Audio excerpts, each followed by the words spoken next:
An old donkey had worked hard for many years.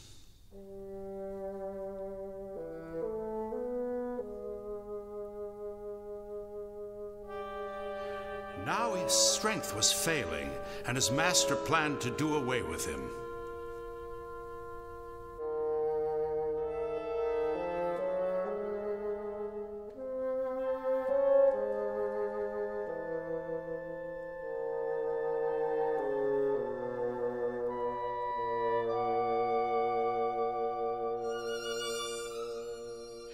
The donkey guessed what was in store for him and thought, I had best be off. I'll go to Bremen town. There, with my talent, I'll be a musician and earn a fine living.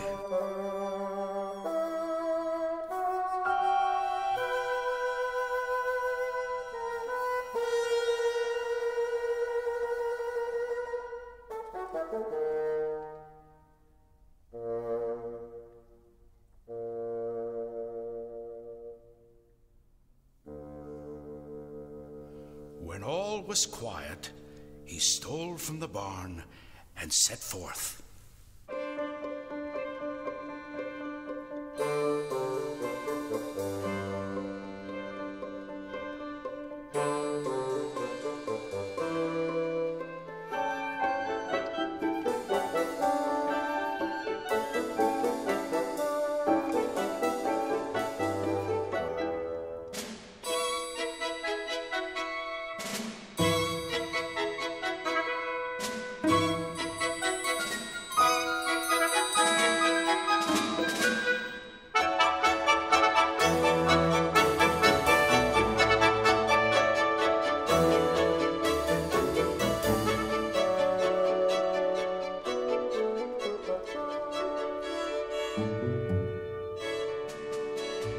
After traveling a short way, he met an old hunting dog who was panting as though he had run a hard race.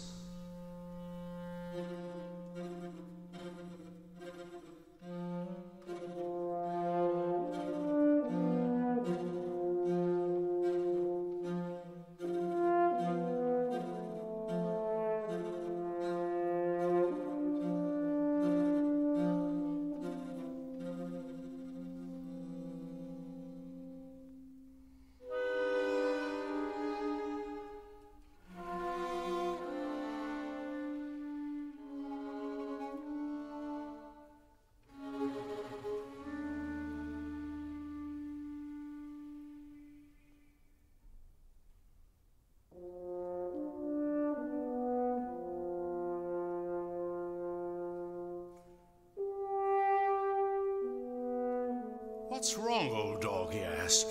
"Why do you pant so hard?" "Ah, me," said the dog. Now that I am grown old and can no longer hunt, my master plans to kill me, so I ran away.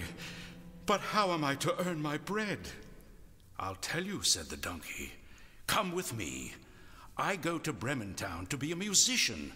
I will play the lute, and you will beat the kettle drum. We'll make a brave music, and some money too." The dog was well pleased, and they set off.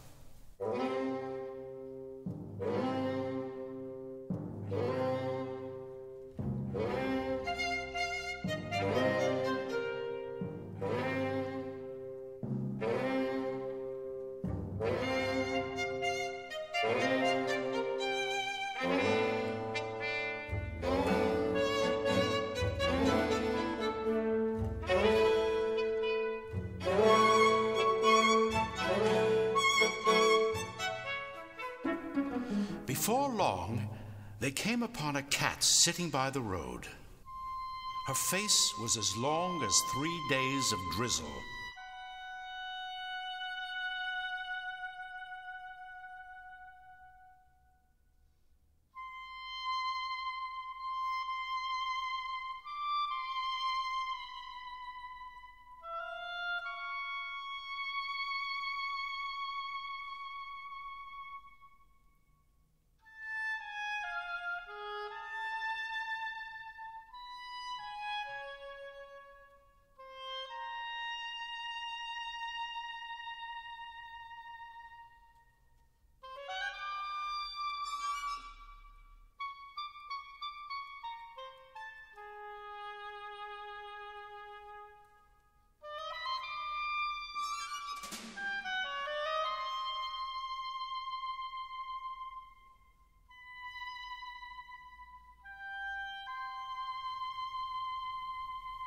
"Hey, old Whiskers," cried the donkey, "why so sad?"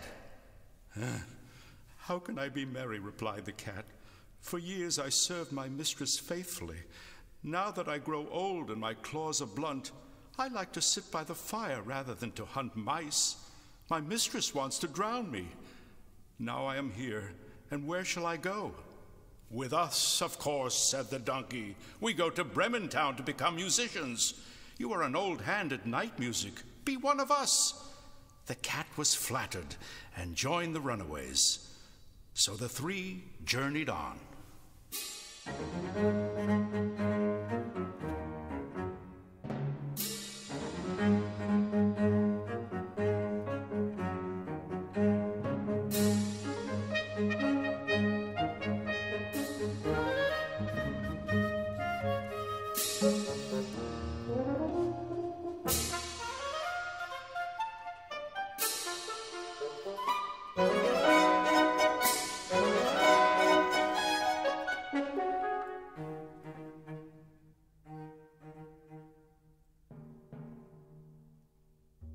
Soon they came to a farmyard.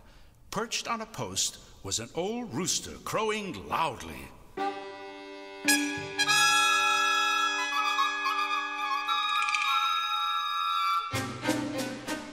"Hey, ancient," cried the donkey, "your crowing goes right through one. What's amiss?"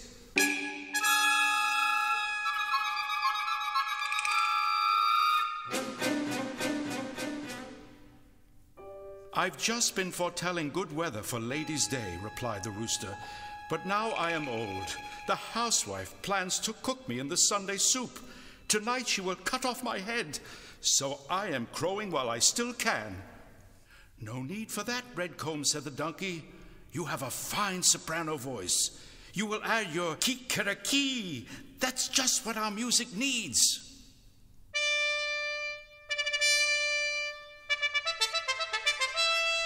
The rooster was delighted to join the runaways, so the four journeyed on.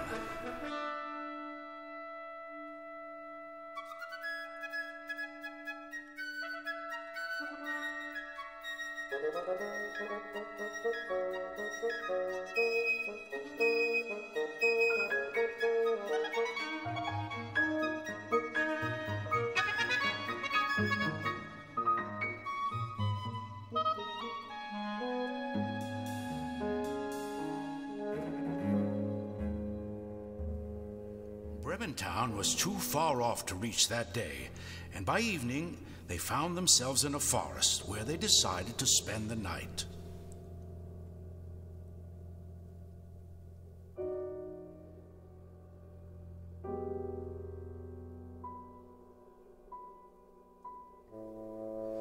The dog and the donkey lay down under a large tree.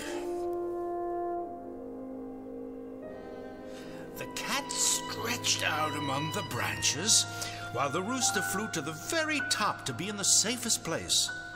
Before settling down, the rooster looked all around the countryside.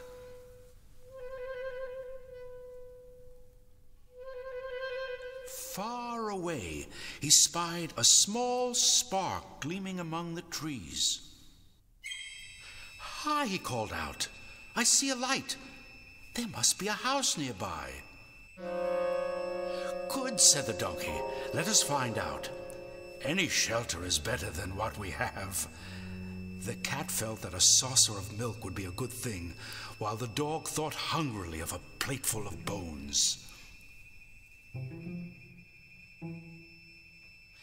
Cautiously, the travelers approached, while the glimmer grew larger and larger.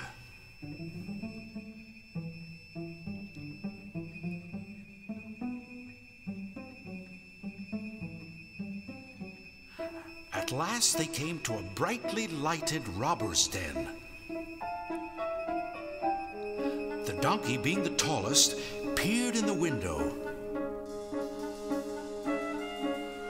"What do you see, old fellow?" whispered the rooster. "What do I see?" answered the donkey. "I see a table set with fine food and drink, and a band of robbers enjoying it." "Yes, indeed," said the rooster. "If only we were inside instead of the bandits." Excited by the thought, they took counsel together, and at last they hit upon a plan. It was quickly carried out. The donkey stood by the window with his forefeet on the ledge. The dog leaped on his back. The cat seated herself on the dog, while the rooster flew up and perched on the cat. Then, at the signal, they began to make their music.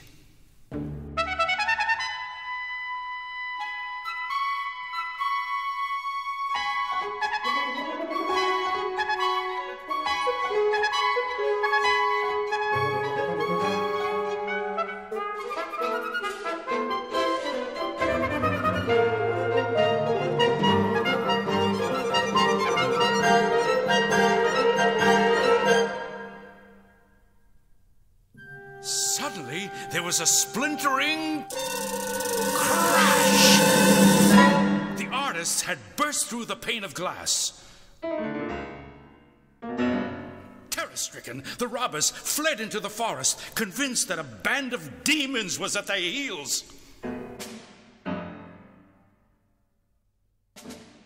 Then the four musicians sat down and ate as though they were breaking a month-long fast.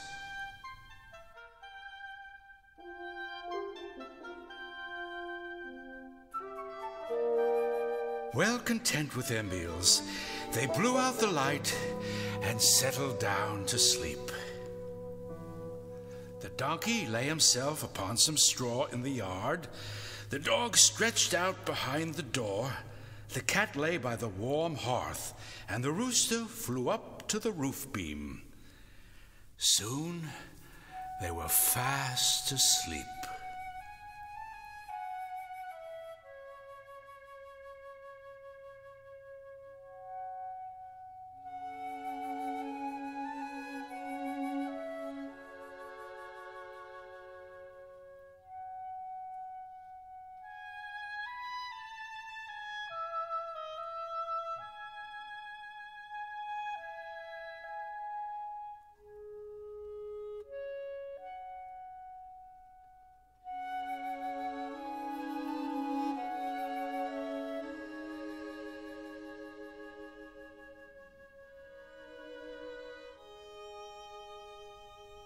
A little after midnight, the robbers ventured forth.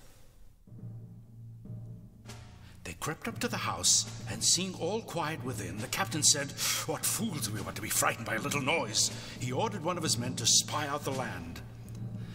As all was silent, the robber made bold to enter the kitchen to light a lamp. On the hearth, the cat's eyes glowed like twin sparks. Taking them for live coals, the robber held out a match to kindle a fire. But the cat disliked the joke and flew at him, spitting and scratching. The terrified robber ran to the kitchen door, but there the dog jumped up and bit him in the leg. Then, as he ran across the yard, the donkey dealt him a sharp kick with his hind hoof. And the cock, thinking it was dawn, crowed loudly.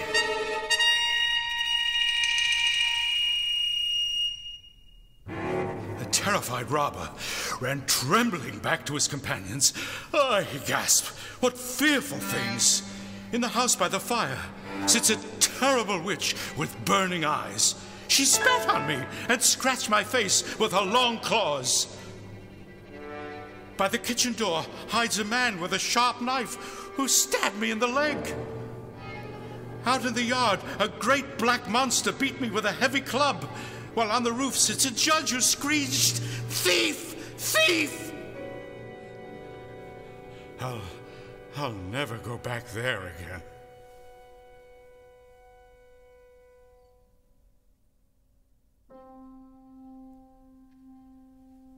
Nor did he, nor did his fellow robbers. As for our bold musicians, they liked their new home so well that they never went to Bremen town at all. They kept house together and were well content into their old age.